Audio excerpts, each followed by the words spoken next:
Imagine being so lost in a mental disorder that you view death with envy. That's the story of Sonia when bipolar disorder had destroyed her life and dramatically affected her family and her friends. Yeah, she struggled with the disorder nearly all of her life.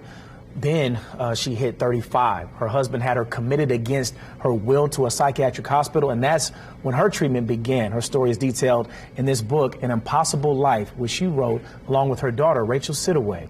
Sonia joins us now live. Sonia, how are you doing? Good to see you. And I must say, the scarf. Scarf is strong. Official. Thank you. Thank you so much for having me.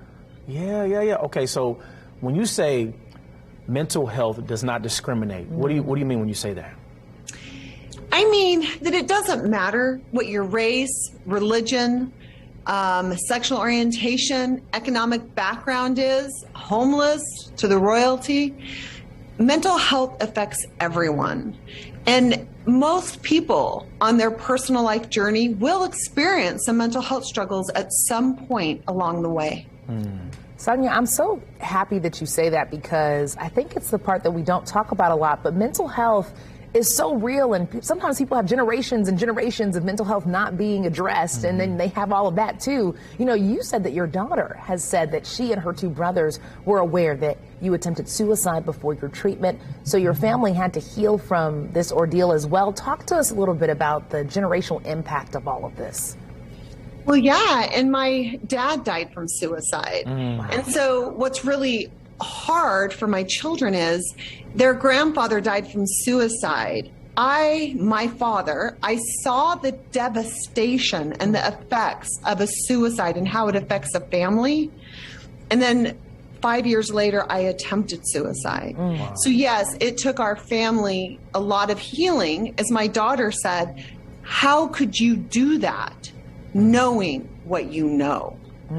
And so, our family had to do a lot of healing around that. And yes, mental illnesses do run in families, like mine is the bipolar disorder. You touched on something very important. You experienced the shame of mental illness when you were taken to the hospital after that suicide attempt.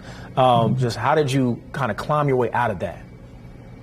Well, so I hid my mental illness for over 20 years because of the stigma. And once I attempted suicide, right, my secret was out, and I was taken to the hospital where my husband was currently CEO. And a leading psychiatrist there told him, never bring her back to this hospital again. Take her to where people don't know you. And it was at that moment that I realized, okay, what if I had just suffered a heart attack? Would the doctor say that to my husband? Or if I had cancer? Oh, better take her somewhere else where no one knows you. And I realized I'm done hiding. The truth needs to be told.